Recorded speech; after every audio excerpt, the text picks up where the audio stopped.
গণভোট নিয়ে বেঁধে দেওয়ার সময় রাজনৈতিক দলের ঐক্য হয়নি, বেড়েছে দূরত্ব। উপদেষ্টা পরিষদের বৈঠকেই চূড়ান্ত সিদ্ধান্ত নেবে সরকার। জাতীয় নির্বাচনের ৬৭% ভোট কেন্দ্র ঝুঁকিপূর্ণ। রেড, ইয়েলো, গ্রিন জোন ভাগ করে মোতায়েন করা হবে সশস্ত্র আইন শৃঙ্খলা বাহিনী।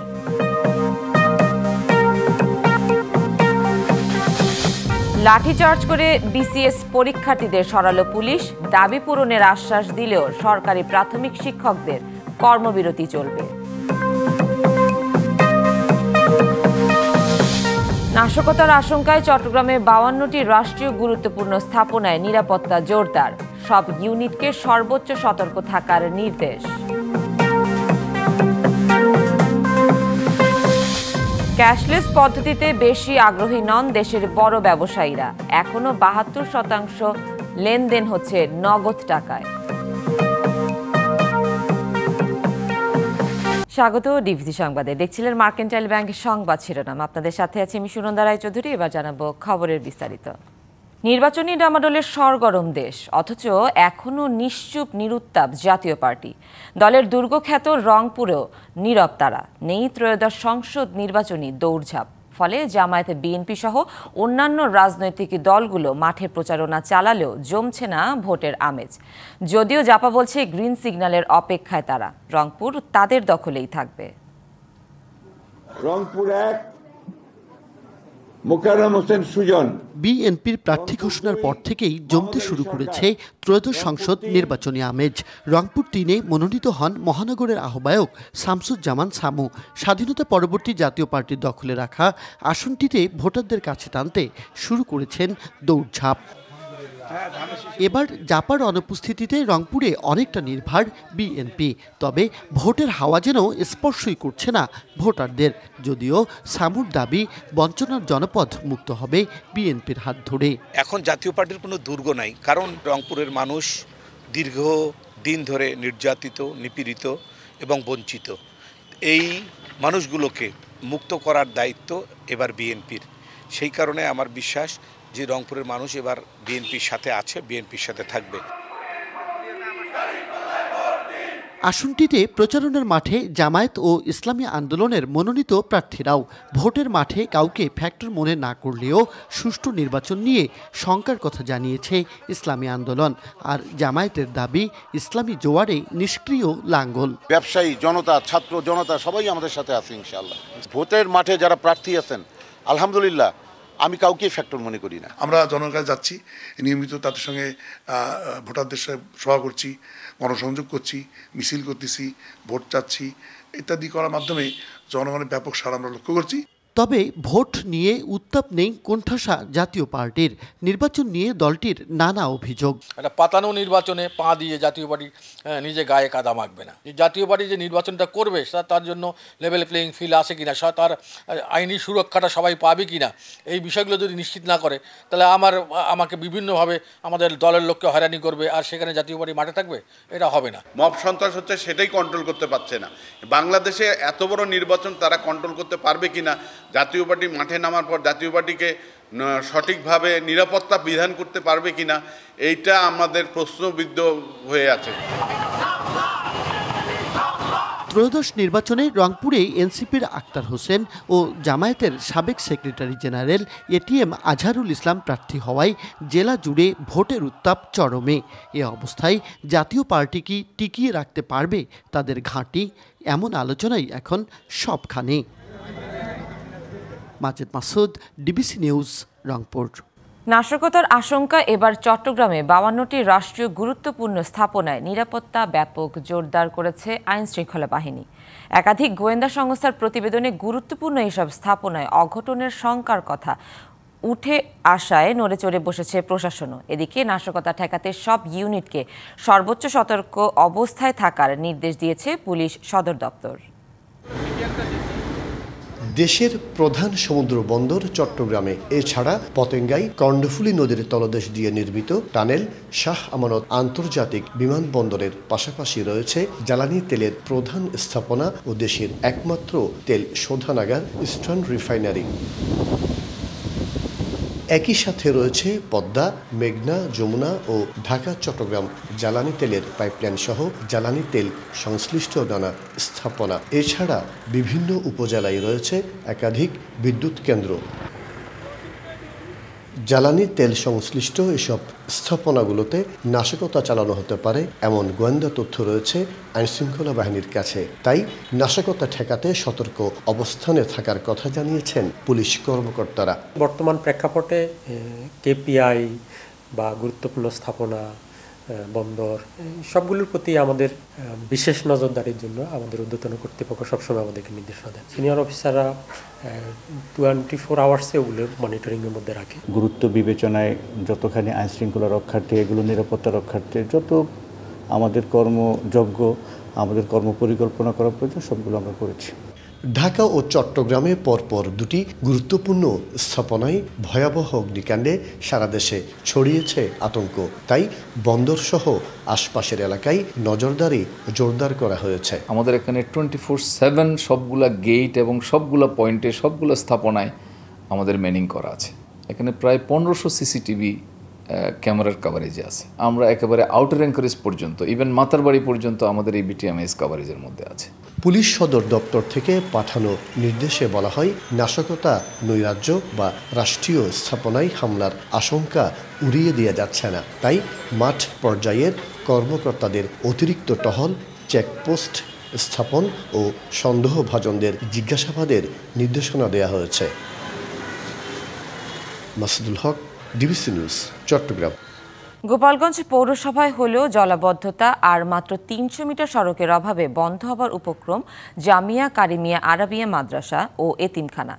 বছরের অন্তত 8 মাস জলাবদ্ধতা আর মাত্র 300 মিটার সড়কের অভাবে চরম ভোগান্তিতে পড়তে হয় শিক্ষক, শিক্ষার্থী ও মুসল্লিদের। দ্রুত জলাবদ্ধতা নিরসন করে সড়ক নির্মাণের দাবি ভুক্তভোগীদের। ছোট ছোট শিক্ষার্থীদের হাতে বই খাতা, কাঁধে ঝোলানো ব্যাগ আর মুখে স্বপ্নের আলো। সেই স্বপ্ন বাস্তবায়নে প্রতিদিন হাঁটু পানির ভেতর দিয়েই তাদের যেতে হয় মাদ্রাসায়। শিক্ষার জন্য তাদের এই যাত্রা যেন প্রতিদিনের পরীক্ষা। গোপালগঞ্জ পৌরসভার 1 নম্বর ওয়ার্ডের জামিয়া কারিমিয়া আরাবিয়া মাদ্রাসা ও এতিমখানার এই শিশুদের জন্য শিক্ষার আলো পাওয়াটা যেন এক অদম্য সংগ্রামের নাম। 2013 সালে প্রতিষ্ঠিত এই মাদ্রাসায় এখন পড়াশোনা করছে প্রায় 60 জন শিক্ষার্থী। জলাবদ্ধতা ও সড়কের কারণে 4 মাস ধরে পাশের একটি মসজিদে ক্লাস নিতে হচ্ছে শিক্ষকদের। ফলে কমে যাচ্ছে শিক্ষার্থীর সংখ্যা। মাদ্রাসাটির পাশেই রয়েছে একটি মসজিদও। হাঁটু পানি ভেঙে নামাজ পড়তে যেতে হয় মুসল্লি ও স্থানীয়দের। মসজিদের পাশেই বাড়ি, অথচ এই মসজিদ রেখে অন্য জায়গায় যেতে হয়। এখানে লোকজন ঝাঁপায় আসে, গোসল করার মতো অবস্থা হয়ে আসে, নামাজ পড়ার মতো মন মানসিকতা থাকে না। আমাদের এসে পাঞ্জাবি পাল্টাতে হয়, এই যে পানির জন্য আমাদের অসুবিধা হয়। যদিও ভোগান্তি কমাতে জলাবদ্ধতা নিষ্কাশন করে সড়ক নির্মাণের আশ্বাস পৌর প্রশাসকের। আমরা পৌরসভার পক্ষ থেকে আমরা সর্বোচ্চ চেষ্টা করব যাতে এই অর্থ বছরে আমরা ওখানে একটি সংযোগ সড়ক তৈরি করতে পারি, যাতে ওখানকার মাদ্রাসার যারা পড়াশোনা করে এবং মসজিদে যারা প্রার্থনা করতে যান তারা যাতে এই রাস্তার উপকার ভোগ করতে পারে। নির্বিঘ্নে মসজিদে নামাজ আদায় ও পড়তে যেতে দ্রুত সড়ক নির্মাণের দাবি স্থানীয়দের। DBC news desk. দেশের সর্বদক্ষিণের সীমান্ত জনপদ টেকনাফের প্রধান খাল কায়ুকখালী খাল সহ বেশিরভাগ খাল অবৈধভাবে দখল হয়ে যাওয়ায় অল্প বৃষ্টিতেই ডুবে যায় পৌরসভার সিংহভাগ এলাকা।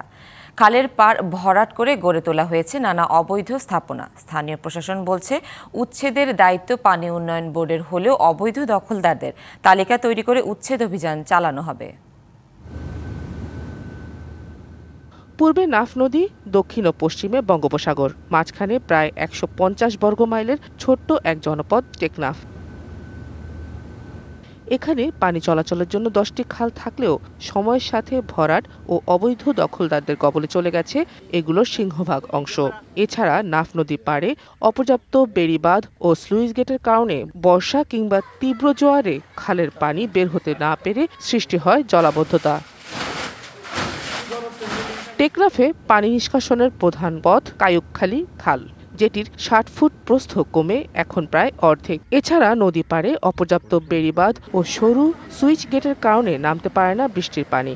আগে খাল আসা জমা পানি আছে, এখন আসা যাওয়া বন্ধ হয়ে গেছে, খাল বন্ধ করে ফেলে আকাশুলি দিয়ে 3 নং গেট দিকে জেলিয়ে পাড়া, ফুলের ডেল, চৌধুরী পাড়া, ওই রোহিঙ্গাহালি সব ডুবে যায়। আগে যেটা পুরান সুদ ছিল ওই সুদটা আবার নতুন করে দিতে হবে। টেকনাফকে জলাবদ্ধতা মুক্ত করতে অবৈধ দখলমুক্ত করার পাশাপাশি খালগুলো পুনর্খননের পরামর্শ স্থানীয়দের। নদীর গভীরতা নাব্যতা ফিরে আসে, তাহলে আশা করি আমাদের বর্ষাকালে যে প্লাবিত হওয়ার সম্ভাবনা থাকে এটা কমে যাবে। আরো অনেকগুলো স্লুইস গেট তৈরি করার জন্য ইতিমধ্যে সার্ভে হয়েছে, আশা করি এটা শুরু হয়ে যাবে। এই জলাবদ্ধতাটা অনেকটাই আমাদের কমে আসবে। দখলদারদের তালিকা তৈরি করে উচ্ছেদের কথা বলছে স্থানীয় প্রশাসন। এই খালটি খননের দায়িত্ব আসলে পানি উন্নয়ন বোর্ডের। আমি মনে করি খাল খননগুলো সঠিকভাবে হলে অবৈধ স্থাপনাগুলো আস্তে আস্তে উচ্ছেদ হওয়া শুরু হবে এবং এই অবৈধ স্থাপনাগুলো উচ্ছেদ না হলে এই পানি জলাবদ্ধতা নিরসন করা সম্ভব নয়। যদি কোনো অবৈধ স্থাপনা থাকে তাহলে সেই জায়গার অবস্থা স্থাপনার বিরুদ্ধে আমরা রুটিন ওয়ার্ক হিসাবে উচ্ছেদ কার্যক্রম পরিচালনা করি। পেঁপে খাল, এই খাল তো ওয়াটার বোর্ডের না, এই একর করা জায়গা যদি না হয় সেই ক্ষেত্রে আপনার উচ্ছেদ কার্যক্রম পরিচালনা করা কিন্তু আমাদের জন্য খুবই কষ্টকর হয়ে যায়। জলাবদ্ধতার অভিশাপ থেকে মুক্ত করতে খালগুলো দখলমুক্ত করে খালের প্রাকৃতিক প্রবাহ ফেরাতে আন্তরিক হবেন সংশ্লিষ্টরা, এমনটাই প্রত্যাশা সবার। DBC news desk. শীতের আগে চট্টগ্রামে চোখ রাঙাচ্ছে ডেঙ্গু। হাসপাতালে বাড়ছে রোগীর চাপ। মশক নিধনে সিটি কর্পোরেশনের নিয়মিত অভিযান চালালেও নগরবাসীর অসচেতনতা ও বর্জ্য ব্যবস্থাপনার দুর্বলতাকে দায়ী করছে সংশ্লিষ্টরা। অন্তত 25টি এলাকাকে ডেঙ্গুর হটস্পট হিসেবে চিহ্নিত করেছে সিভিল সার্জন অফিস। বর্ষা শেষ, শীতের আগ মুহূর্ত, ঠিক এই সময়ে নতুন করে ছড়াচ্ছে ডেঙ্গু। চট্টগ্রাম মহানগরীর 25টি ওয়ার্ডে ডেঙ্গুর প্রাদুর্ভাব এখন তুলনামূলক বেশি। হালিশহর, আগ্রাবাদ, বন্দর, বাইজিদ বোস্তামি, বাকুলিয়া, আন্দরকিল্লা ও চকবাজার সহ একাধিক ওয়ার্ডকে অতি ঝুঁকিপূর্ণ এলাকা হিসেবে চিহ্নিত করা হয়েছে। ডেঙ্গু আক্রান্ত হয়ে ভর্তি হয়েছি, এখন ট্রিটমেন্ট নিচ্ছি, এখন আল্লাহ ভালো আছে। আমি ডেঙ্গুর গতকালকে ভর্তি হয়েছি, আমার চিকিৎসা চলতেছে ইনশাল্লাহ। গতকালকে থেকে আজকে আরো ইনশাল্লাহ আরো ভালো লাগতেছে। সরকারি ও বেসরকারি হাসপাতালে প্রতিদিনই বাড়ছে ডেঙ্গু আক্রান্ত রোগীর সংখ্যা। চিকিৎসকরা বলছেন সামান্য জ্বরকেও অবহেলা না করে দ্রুত পরীক্ষা করানো উচিত। মেডিকেল 3 দিন যাবত ভর্তি আছি, এখন শরীরের অবস্থা মোটামুটি ভালো আছে আলহামদুলিল্লাহ। সরকারি মেডিকেলে ভর্তি হয়েছি, সিরিয়াস লাগতেছে, আমি এখানে সরাসরি এখন ইনশাল্লাহ ভালো লাগতেছে আমার। ডেঙ্গুর হটস্পট হিসেবে চিহ্নিত এলাকায় বাড়িঘরের ছাদ, নির্মাণাধীন ভবন, এমনকি ফুলের টবেও মিলছে এডিস মশার লার্ভা। নিয়মিত মশক নিধন অভিযান চললেও নগরবাসীর অসচেতনতা, অপর্যাপ্ত বর্জ্য ব্যবস্থাপনাকেই দায়ী করছেন সংশ্লিষ্টরা। ঝুঁকিপূর্ণ এলাকা চিহ্নিত করে আমরা সিটি কর্পোরেশনকে অবহিত করেছি, চিঠি দিয়েছি। মশাগুলো নিধন করার জন্য ওরা চিঠিয়েছে। বিশেষ করে নতুন যে ড্রাগটা আসছে বিটিএ, সেটা আমরা এখন আসলে মাঝে মাঝে বৃষ্টি হচ্ছে, এক জায়গা হচ্ছে আর এক জায়গা হচ্ছে না। বেশি বৃষ্টি হলে মশার ডিমগুলো, লার্ভাগুলো ফ্লাশ আউট হয়ে যায়। এখন পর্যন্ত চট্টগ্রামে ডেঙ্গু আক্রান্তের সংখ্যা 3822 জন, আর প্রাণ হারিয়েছেন 21 জন। Mujibul Haque, DBC news, Chittagong. বড় ধরনের দরপতনে সাদা সোনা খ্যাত রসুন নিয়ে বিপাকে নাটোরের চাষি। ঘরে মজুত রাখতে পারছেন না, আবার বাজারেও বিক্রি করতে পারছেন না। দামে ব্যাপক ধস নামায় কৃষকের মধ্যে হতাশা দেখা দিয়েছে। বেশি চাষ হওয়ায় রসুনের এমন দরপতন, বলছে কৃষি সম্প্রসারণ অধিদপ্তর।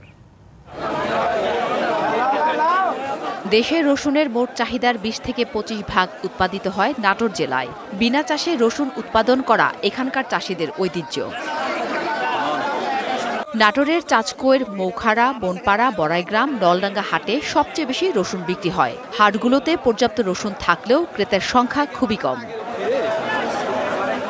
প্রতি মণ রসুন উৎপাদনে কৃষকের খরচ হয়েছে প্রায় 3500 থেকে 4000 টাকা পর্যন্ত, কিন্তু বিক্রি হচ্ছে 2500 থেকে 3000 টাকা মণ দরে। অথচ গত বছর এই সময়ে রসুন বিক্রি হয়েছে 6500 টাকা থেকে 8000 টাকা মণ দরে। রসুন রোপণের সময়ে এমন দরে হতাশ চাষিরা। লোকসানের মুখে পড়ে অনেকে আগাম আবাদের সিদ্ধান্ত বাদ দিয়েছেন। রসুন পেঁয়াজ তো লেওয়ার মানুষ নাই, দামই করছে না। এই রসুন পেঁয়াজ দিয়ে কি করবো আমরা? বাজার কম, বেচা লাগবে, কিনা লাগবে, তাই মাঠে আছি, কিন্তু আমরা কিনা তো কোনো যশ পাচ্ছি না। 15 মণ রসুন বেচলে 15 দোকানে 30,000 40,000 টাকা, কৃষকের 2,000 টাকা 10,000 টাকা লসই থাকে। এদিকে পাইকারি বাজারে দাম কম থাকলেও খুচরা বাজারে তেমন প্রভাব পড়েনি। প্রতি কেজি বিক্রি হচ্ছে 80 টাকা থেকে 110 টাকা পর্যন্ত। গতবার এই সময় রসুন ছিল 7,000 টাকা মণ, আর এবছর মাত্র 2,000-2,500 টাকা মণ। দেশের যে রসুন আছে এগুলাই সেল দিলেই এনাফ, কিন্তু এরপরেও বাইরে থেকে আমদানি করা হচ্ছে। যদি ফসলের দামও কমে তাহলে সারের দামও কমতে হবে। দাম কমে যাওয়ায় রসুন বেচা কেনাতে কোনো লাভ হচ্ছে না বলে জানান পাইকারি ব্যবসায়ীরাও। বাজারে এত পরিমাণ যোগান যে চাহিদা কম, আমার ব্যবসা ভালো হচ্ছে না, বুঝছেন, বাজার ঢিল তো, কৃষকেরও পয়সা হচ্ছে না, ব্যবসায়ীদেরও পয়সা হচ্ছে না। কিছু রসুন আমদানি করায় কৃষক ক্ষতিগ্রস্ত হচ্ছেন বলে স্বীকার করেছে কৃষি কর্মকর্তা। কৃষকরা এবছর নতুন করে বীজ কেনার জন্য সব একসঙ্গে বাজারে নিয়ে আসছে, যার কারণে বাজারে একটু আসলে কমতির দিকে। তাছাড়া এবছর রসুনের আসলে কিছু রসুন বিদেশ থেকে আমদানিও করা হয়েছে, এর কারণেও কৃষকরা আসলে কিছুটা দাম কম পেয়েছে। এবছর নাটোরে 22,856 হেক্টর জমিতে 2,15,000 মেট্রিক টন রসুন উৎপাদন হয়। DBC news desk. স্পেনের পর্যটন দ্বীপ টেনেরিফের সাগরে ডুবে মৃত্যু হয়েছে 3 জনের। স্থানীয় প্রশাসন জানায় হঠাৎই সাগর উত্তাল হয়ে ওঠে। এ সময় ঢেউয়ের সাথে টেনেরিফের লা গুয়াঞ্চা সৈকতে এক ব্যক্তি পানিতে পড়ে যায়। পরে তাকে উদ্ধার করে হাসপাতালে নেওয়া হলে চিকিৎসক তাকে মৃত ঘোষণা করেন। এদিকে দক্ষিণ টেনেরিফের এল কাবেজো সৈকতে পানিতে ভাসমান অবস্থায় আরও এক ব্যক্তির মরদেহ পাওয়া যায়। অন্যদিকে উত্তরাঞ্চলের পুয়ের্তো দে লা ক্রুজে একটি বড় ঢেউ 10 জনকে সাগরে ভাসিয়ে নিয়ে যায়। এ সময় এক নারী হৃদযন্ত্রের ক্রিয়া বন্ধ হয়ে মারা যান। উদ্ধারকর্মীরা জানিয়েছেন আবহাওয়া স্বাভাবিক না হওয়া পর্যন্ত সৈকত এলাকা এড়িয়ে চলার আহ্বান জানানো হয়েছে। 2 শহর 2 মহাদেশ, গল্প কিন্তু এক। লন্ডন থেকে নিউ ইয়র্ক, 2 বিশ্বনগরীর রাজনীতিতে এখন যেন এক অদ্ভুত মিল। 2 শক্তিধর মহানগরী আজ মুসলিম মেয়রের নেতৃত্বে। কারো চোখে এক নতুন দিগন্ত, কারো কাছে আবার অজানা আতঙ্কের ইঙ্গিত। প্রশ্ন একটাই, নিউ ইয়র্ক কি তবে লন্ডনের পথে? নিউ ইয়র্ক সিটির আকাশে নতুন ইতিহাসের আলো। প্রথম মুসলিম মেয়র জোহরান মামদানি। শহর জুড়ে প্রশ্ন, একই পরিবর্তনের সূচনা, না লন্ডনের পথেই হাঁটছে নিউ ইয়র্ক? সাদিক খান ও জোহরান মামদানির উত্থান শুধু লন্ডন আর নিউ ইয়র্কের পরিবর্তনের প্রতীক নয়, এ যেন বিশ্ব রাজনীতির মানচিত্রে নতুন এক অধ্যায়ের সূচনা। তবে লন্ডনের অভিজ্ঞতা বলছে, এক মুসলিম নেতার জন্য পথ কখনোই মসৃণ নয়। সাদিক খানের ইসলামিক পরিচয় একসময় তার সবচেয়ে বড় চ্যালেঞ্জে পরিণত হয়েছিল। নির্বাচনী প্রচারণায় তাকে উগ্রবাদীদের সঙ্গে জুড়ে দিতে পিছপা হয়নি কেউ কেউ। নিউ ইয়র্কের লড়াইটাও যেন লন্ডনের প্রতিচ্ছবি। জোহরান মামদানিকে মুসলিম উগ্রবাদী হিসেবে আখ্যা দিতে চেয়েছিল বিরোধীরা, কিন্তু ভোটাররা বেছে নিয়েছেন পরিবর্তনের কণ্ঠ আর লিখেছেন নতুন ইতিহাস। বিসিবির এক প্রতিবেদন বলছে, সাদিক খানের নেতৃত্বে লন্ডন অনেক বদলে গেছে, কিন্তু তাকে সবসময় জাতিগত ও ধর্মীয় প্রশ্নে অনেক সমালোচনার মুখোমুখি হতে হয়েছে। মামদানির সামনেও রয়েছে সেই একই চ্যালেঞ্জ।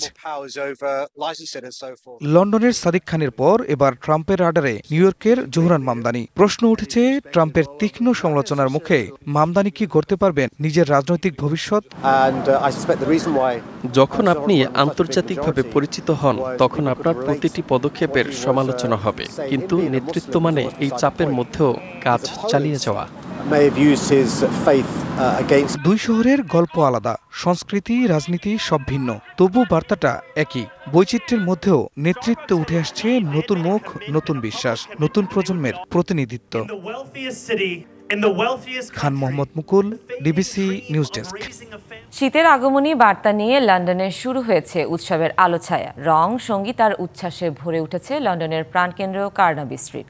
ক্রিসমাসের আনন্দকে আগেভাগেই ছড়িয়ে দিতে প্রতি বছরের মতো এবারও ঝলমলে সাজে মুখরিত এই ঐতিহ্যবাহী রাস্তা। এজন্য উৎসবের আগেই আরেক উৎসব, আনন্দ উদযাপনের আগমনী বার্তা। ক্রিসমাসের আমেজ আগেভাগেই সবার মাঝে ছড়িয়ে দেওয়ার এক বর্ণিল আয়োজন। লন্ডনে কার্নাবি স্ট্রিটে শুরু হয়েছে এবারের ক্রিসমাস উৎসবের ঝলমলে আলোর প্রদর্শনী। জমকালো আয়োজনে জ্বলে উঠেছে জনপ্রিয় এই সড়কের বার্ষিক ক্রিসমাস লাইটস ডিসপ্লে। এই বছরের প্রদর্শনী আমাদের টেকসই ক্রিসমাস আলোকসজ্জার একটি বিবর্তন। এবার আমরা কিছু উজ্জ্বল থেকে হালকা রং যোগ করেছি। কার্নাবি স্ট্রিটে আমরা সবসময় বিশেষ কিছু করি, এবারও তার ব্যতিক্রম হয়নি। রাজধানী সোহর হৃদয়ে অবস্থিত কার্নাবি স্ট্রিটের এবারের আলোকসজ্জার থিম অল ইজ ব্রাইট। আয়োজক প্রতিষ্ঠান স্যাফোর্ডসবুরি ক্যাপিটালের মার্কেটিং ও কমিউনিকেশনস ডিরেক্টর ক্যাথরিন রিকোমিনি জানালেন কেন এই প্রদর্শনী। এই প্রদর্শনীটি তৈরি করা হয়েছে কার্নাবি স্ট্রিট ও সোহর প্রাণচাঞ্চল্য, রং এবং শক্তি তুলে ধরার উদ্দেশ্যে। আলোকসজ্জা উদ্বোধনের সঙ্গে ছিল আতশবাজি, সঙ্গীত পরিবেশনা। বিশেষ উপস্থিতি ছিল ব্রিটিশ বিউটি উদ্যোক্তা শার্লট টিলবারির। এ সময় উৎসবে অংশ নেয়া মানুষ ফেটে পড়েন উল্লাসে, গানে গানে যোগ দেন বিভিন্ন দলের পরিবেশনায়। শপিং ও ডাইনিং এর জন্য বিখ্যাত কার্নাবি স্ট্রিটে এভাবে শুরু হলো উৎসবের বর্ণিল আয়োজন। Nahida Rinthi, DBC news desk. শিশির ভেজা ঘাস ও কুয়াশা জানান দিচ্ছে শীত আসছে। শীতের আগমনী বার্তা পেয়ে ভোরের আলো ফোটার সাথে সাথে সূর্যাস্ত পর্যন্ত খেজুর গাছ প্রস্তুতে ব্যস্ত সময় পার করছেন চুয়াডাঙ্গার গাছিরা। আগামী 4 মাস এক নাগারে চলবে এই কর্মযজ্ঞ।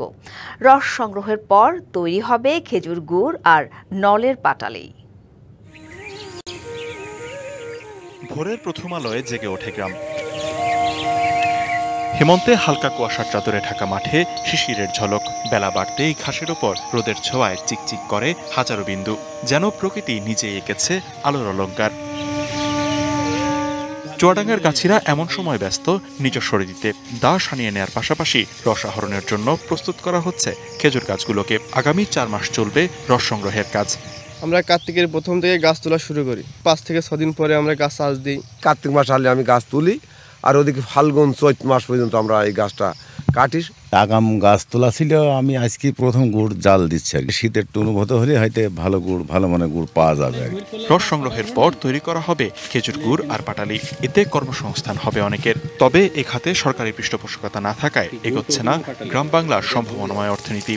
এত পরিশ্রমের কাজ কোনো ছেলে পেলে আর গাছও উঠতে চায় না। আমরা যখন গাছ উঠাতে যাচ্ছি গাছে সেইভাবে পাওয়া যাচ্ছে না। খেজুরের রস সংক্রমণ মুক্ত রাখতে সংগ্রহের সময় নিয়মিত তদারকি করছে কৃষি বিভাগ। এটি যদি পরিচর্যা করে কৃষক ভাইরা, তাহলে সেখান থেকে তাদের একটা ভালো অর্থনৈতিক অবস্থা তৈরি হবে এবং এটি কিন্তু বাজারে বা আমাদের যে ভোক্তা যারা আমরা আছি, আমাদের চিনির চাহিদা অনেকটা পূরণ করবে। হিমশীতল আবহাওয়ায় মিষ্টি রসের আশায় দিন গুনছে বহু ভোজন রসিক বাঙালি। পাশাপাশি জেলার 2.5 লাখের বেশি খেজুর গাছ থেকে 2500 মেট্রিক টন গুড় উৎপাদনের লক্ষ্য কৃষি বিভাগের। DBC news desk. সরকারি আশ্বাসে কর্মবিরতি স্থগিতের ঘোষণা দেওয়ার পর নানা নাটকীয়তার মধ্য দিয়ে ফের সিদ্ধান্ত পরিবর্তন করেছেন প্রাথমিক শিক্ষক নেতারা। তারা জানিয়েছেন চলমান কর্মবিরতি ও অবস্থান কর্মসূচি একসঙ্গে চলবে। পাশাপাশি আজ বিকেল 5টায় অর্থ সচিব এবং প্রাথমিক ও গণশিক্ষা মন্ত্রণালয় সচিবের সঙ্গে শিক্ষক নেতারা আবারও চূড়ান্ত বৈঠকে বসবেন।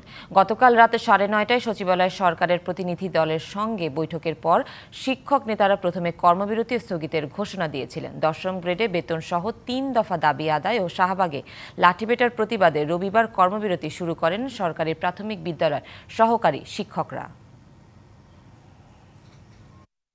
আজ 10 নভেম্বর শহীদ নূর হোসেন দিবস। 1987 সালের এই দিনে তৎকালীন স্বৈরশাসক হুসেইন মোহাম্মদ এরশাদের বিরুদ্ধে ঢাকার রাজপথে গণতান্ত্রিক আন্দোলনের মিছিলে শহীদ হন নূর হোসেন। তার আত্মত্যাগ তৎকালীন সামরিক শাসকের পতনকে ত্বরান্বিত করে। স্বাধীন বাংলাদেশে গণতন্ত্র পুনরুদ্ধার আন্দোলনের এক অবিস্মরণীয় দিন 10 নভেম্বর। বুকে স্বৈরাচার নিপাত যাক এবং পিঠে গণতন্ত্র মুক্তি পাক লিখে তিনি মিছিলের অগ্রভাগে অবস্থান করেন। রাজধানীর 0 পয়েন্ট এলাকায় নূর হোসেনকে আইন শৃঙ্খলা রক্ষা বাহিনী গুলি করে হত্যা করলে স্বৈরাচার বিরোধী আন্দোলন আরও বেগবান হয়। তারই ধারাবাহিক 1990 সালের 6 ডিসেম্বর তৎকালীন এরশাদ সরকারের পতন হয়। দেশে ফিরে আসে গণতন্ত্র। পুরান ঢাকার নারিন্দার বাসিন্দা নূর হোসেন যে জায়গায় গুলিবিদ্ধ হন সেই 0 পয়েন্ট এখন শহীদ নূর হোসেন চত্বর নামে পরিচিত। দিনটি উপলক্ষে বিভিন্ন রাজনৈতিক দল, সামাজিক ও সাংস্কৃতিক সংগঠন কর্মসূচি পালন করে। ফেব্রুয়ারিতে ত্রয়োদশ জাতীয় সংসদ নির্বাচন। সারা দেশ প্রস্তুত হচ্ছে একটি অবাধ, সুষ্ঠু ও গ্রহণযোগ্য নির্বাচনের জন্য। কি ভাবছেন সাধারণ মানুষ থেকে শুরু করে আগামীর জনপ্রতিনিধিরা? সে কথা জানাতে ডিবিসি নিউজের ইলেকশন এক্সপ্রেস ছুটে যাচ্ছে সব সংসদীয় আসনে। এখন রয়েছে সংসদীয় আসন 107, সাতক্ষীরা 4-এ। স্বাগত জানাচ্ছি সিএসআরএম ডিবিসি ইলেকশন এক্সপ্রেসে। আজ সারাদিন বা দুপুর পর্যন্ত থাকবো সাতক্ষীরা 4 আসনে। আমার সঙ্গে এই মুহূর্তে যুক্ত আছেন এই 4 আসনে বাংলাদেশের জামাতে ইসলামে থেকে তিনি প্রাথমিকভাবে চূড়ান্ত হয়েছে বা মনোনয়ন পেয়েছেন, তার সঙ্গে কথা বলবো। স্বাগত আপনাকে সিএসআরএম ডিবিসি ইলেকশন এক্সপ্রেসে। আপনার দল আপনাকে প্রাথমিকভাবে মনোনয়ন দিয়েছে, তো সেক্ষেত্রে পরবর্তীতে যদি সমঝোতার মাধ্যমে অন্যান্য যে রাজনৈতিক দলগুলো রয়েছে তাদের মাধ্যমে যদি আপনারা চলে যান, আপনাকে যদি আসন ছাড়তে বলে, তখন আসলে কি করবেন? আলহামদুলিল্লাহ, ডিবিসির সাংবাদিক ভাইদেরকে ধন্যবাদ। আসসালামু আলাইকুম রহমতুল্লাহ। আমাদের দল জামাত ইসলামী আমাকে প্রাথমিকভাবে এখানে মনোনয়ন দিয়েছেন, কিন্তু আজকে না, 1991 সাল থেকে যতবার নির্বাচন হয়েছে আমার দল আমাকে এখানে সিলেক্ট করেছে প্রত্যেকবারেই। আমরা এবার এখানে আছি শ্যামনগর 4 আসন, 12টা ইউনিয়ন নিয়ে বাংলাদেশের বৃহত্তম একটি উপজেলা। এখানে আমরা চেষ্টা করছি, আমাদের কেন্দ্র চেষ্টা করছে ইসলামী দলগুলোকে এক করে ময়দানে নাম্বার, ভোটের ময়দানে নাম্বার। এমন অনেকটা এগিয়ে গেছে, আমাদের কেন্দ্র এগিয়ে গেছে। আশা করি আমরা যদি ঐক্যবদ্ধ থাকি, তা আমাদের কেন্দ্র নেতৃত্ব যে আসনকে আমাদের ছাড়তে বলবে আমরা তাতে রাজি আছি, কোনো সমস্যা নেই। সেক্ষেত্রে বিএনপি রয়েছে, আরও অন্যান্য দল রয়েছে, কতটা চ্যালেঞ্জ হতে পারে এবার নির্বাচনটা? আমার এখানে বিএনপি সহ আরও কিছু দল আছে, অন্যান্য ইসলামী দলের কিছু অন্য নেতারা আছে। বিএনপির মধ্যে আমাদের ছিল, এখন ইন্টারনাল সম্পর্ক আছে, তবে তারা এখানে আমরা যা লক্ষ্য করছি মানে সংক্ষুব্ধ একটি গ্রুপ, যাকে মনোনয়ন দেওয়া হয়েছে তার বিপরীতে একটি গ্রুপ, তারা সংক্ষুব্ধ অবস্থায় আছে এবং তারা দীর্ঘদিন থেকে এখানে ময়দানে ছিল এবং তারাই মূলত বিএনপির কাজকাম করছে এখানে। সে গ্রুপটা আউটে আছে এবং তারা বিভিন্ন ক্ষোভ প্রকাশ করছে। এর অর্থে এই না যে তাদের ক্ষোভের মধ্যে আমরা কোনো ভালো মন্দ দেখি না। আমরা মনে করি তারা একটা দল, তারা কাজকাম করছে, হয়তো সংক্ষুব্ধ অনেক সাধারণ লোকেরা আমাদের সঙ্গে আসতে পারে, আমাদের ভোট দিতে পারে, সম্পর্ক আমাদের সঙ্গে ভালো আছে তাদের সাথে। কী ধরনের প্রতিশ্রুতি দিতে চান সাধারণ মানুষের জন্য? আমার সামনে কোস্টাল বেল্ট, বানভাসী এলাকা, জলবায়ু নিয়ে এখানে আমাদের সমস্যা আছে। আমাদের গাবুরা, বুড়িগরণী, পদ্মপুকুর কয়েকটি ইউনিয়ন আছে, দ্বীপমাত্রিক ইউনিয়ন। এখানে আমরা অতীত থেকে কাজ করছি, এখনও কাজ করতে চাই।